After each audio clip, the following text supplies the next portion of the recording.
Now, the rest of the story.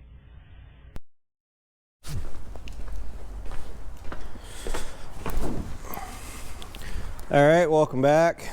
I leave the dogs in the machine shed unsupervised for 5 whole minutes, and they just completely, well, they didn't exactly wreck the place, but I just got done cleaning up all the cardboard and stuff. So let's see. It is currently, according to my temperature gauge here, it is just above freezing outside. So definitely worth the $9. I use that quite a bit on the bearings on the baler, and I haven't used it on the combine just yet, but it's nice to have it. It's beginning to look a lot like Christmas outside, and a lot of the guys, a lot of the farmers, I'd say we're right now not all in the exact same boat, but I think we're pretty close. So get the dirt and dust off the lens here for you. I know there's a couple guys that still have to chop silage. I know there's guys that still have to cut soybeans. And then there's us who still have to harvest corn. So we have one bin that is full, that is on the dry down, another day, maybe 2. And I'm hoping to have that transferred out. If we're not transferring it out by Sunday, hopefully Monday. And today it's Friday night at 4:45, for those of you that are interested in knowing that. It is muddy outside. And I know there's a couple guys that were harvesting probably today, yesterday. And the problem is that we don't really have any place to go with it until today, because it is November 1st. But our trucker is gone. So, well, he'll be back home by the time you guys see this video, but if Ryan was here today, we'd probably be at the very minimum, at least before it started to snow outside, we'd be hauling soybeans out. I'm not really planning on holding over any soybeans throughout the winter this year, just because I have no trust in them. We did it last year and we didn't have any spoilage, but I'm talking about trust in the market, trust in the price. The price did go up on the close today at 2 o'clock. The soybean price locally was right at, I think it was just a cent over $9.01. So $9 cash. I'll take it. I don't have to worry about the soybeans throughout the winter, and because of all the market ups and downs and scares and tweets, I am just to the point right now where I'd almost rather have the soybeans gone. Corn will keep better throughout the winter. I can keep a closer eye on corn, and it gives me more chance to market it between now and next summer. Here's the problem. Everybody and their neighbor is supposedly planning on planting a boatload, well, probably more than a boatload of corn next year, if the weather and everything allows them to do that. I was actually planning on planting some soybeans next year. At one point of this year I was, but I'm actually kind of setting myself up. I have set myself up to plant about 97% corn next year again. So a lot of my stuff's going to be corn on corn. You got to manage everything just a little bit differently, because you cannot plant the same hybrids on corn ground as you can corn on bean ground. Tillage this fall, fertilizer this fall is not looking good. Granted, last year, I believe it was the last week in November before we got any tillage done. I have the 4640 with the hammer strap on it. It's got the Brent grain card on it at the moment, but if I actually had enough acres to roll over right now, or before this weather rolled in, I would have probably hooked it up to the VT and at least gave it a go. But the problem is we only have 1/3 of our corn fodder made, rolled up with that thing back there. So we're in a bit of a bind. Hopefully, maybe, possibly, this weather is going to break, but it does not look very likely at the moment. They're calling for rain, snow. Actually, they're calling for snow instead of the typical rain pattern we've been getting. It's the same pattern of moisture coming through, you know, rain every other couple days, but now instead of rain, they're calling for snow. They called for snow showers tonight. And why don't I just go ahead and open up the machine shed door, because I gotta get that gator back in here. And they called for tonight.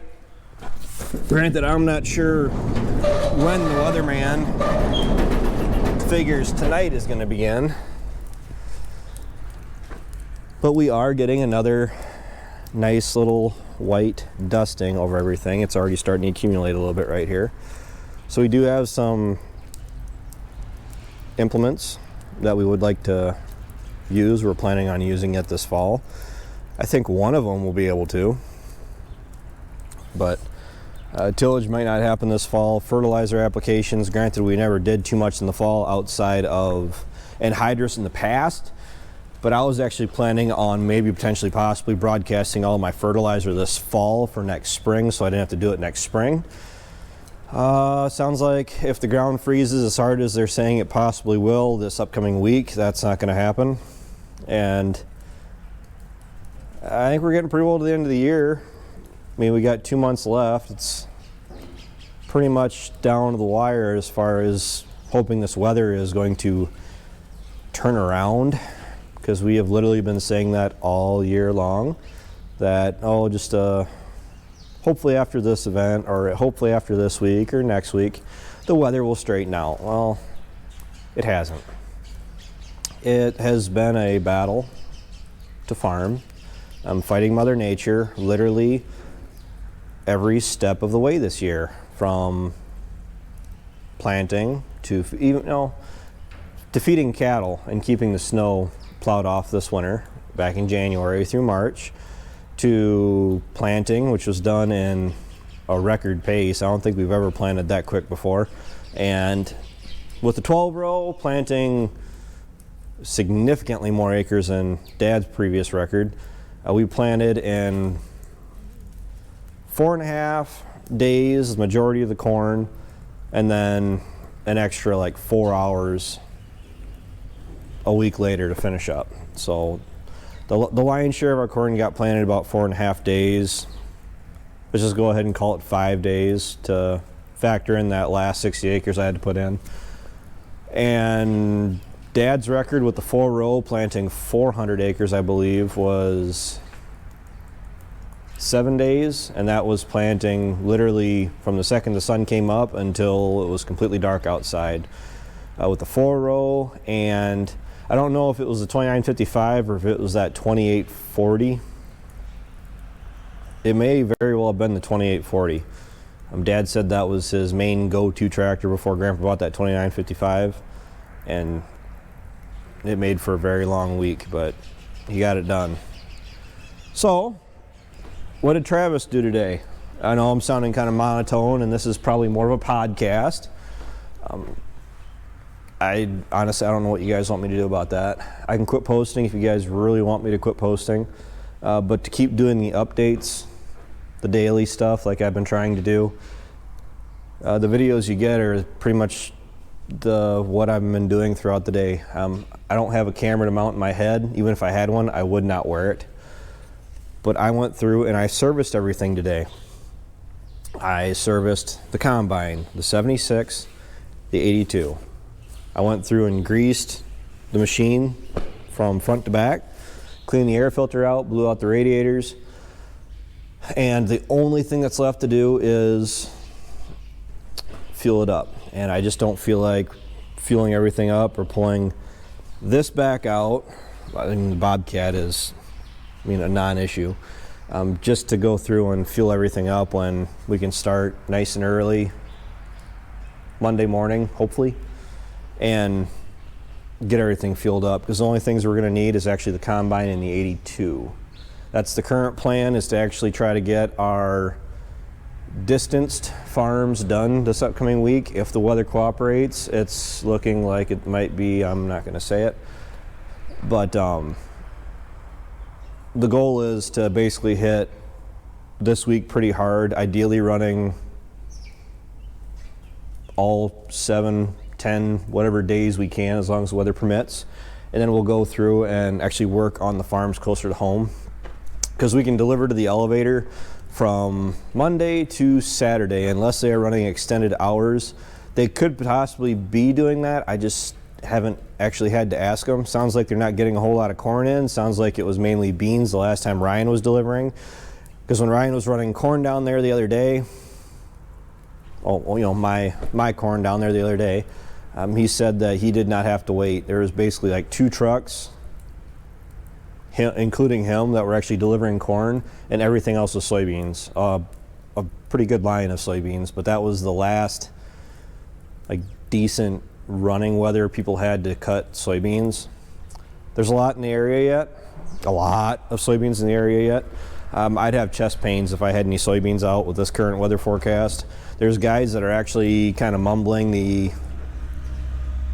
potential. I mean, you got to remember, it's the 1st of November. I mean, we got 2 more months yet before the end of the year.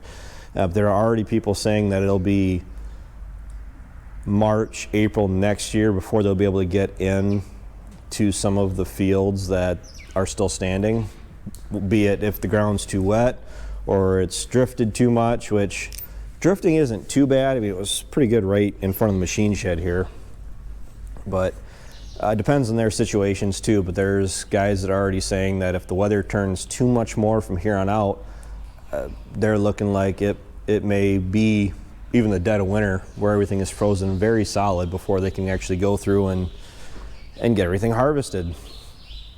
So the combine and the 82 are ready to go. The 76, the air filter is kind of a bear on that thing, just because it does eat a lot of dust, but it does like to pull in a lot of chaff and fodder and residue.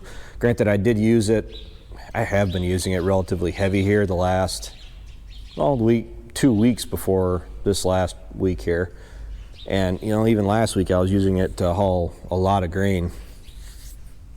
The tractor itself has over 8,100 hours on it. I think it's coming up on 8,200 hours.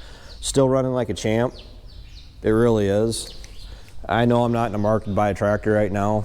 It'd be nice to buy a tractor right now, but it'll probably be cattle. It'll be any potential profit that I have going into this winter after all the crops are hopefully potentially harvested. A lot of my money, my expendable funds, I don't know what you want to really say it. I'm not planning on going out and buying just a dead end purchase, and a dead end purchase to me right now is actually a tractor. I just don't see how it would make me my money back, and anything that I'm purchasing right now, it would be cattle or either crop inputs. For next year, it's less money I have to borrow, and if I can get a group of 10, 15 beef cows I can put in this lot out here and just regulate that number, and then just sell all the feeder calves every fall after grading them for 60 days, vaccinate them, and that'd be a nice little check coming in that I could use for maybe an equipment purchase, loader tractor, skid steer. Those are 2 things that come to mind. So yeah, you guys go ahead and comment any questions that you guys may have. I do not respond to comments as much as everybody I'm sure wishes I would, but I do read all the comments. I just, as far as taking the time to respond to every single one, is very time consuming, especially with my schedule I'm running right now. So what is a good comment question for tonight? Go ahead and hit the like button if you are still watching and you do not like to comment but you want to support the channel. Go ahead and hit that like button. As far as a good comment question, I think we've asked plenty of snowing questions. I had a really good question earlier, if I could just remember it. So what is the latest? We've already done one of those. I guess I should have wrote this one down. Oh, okay.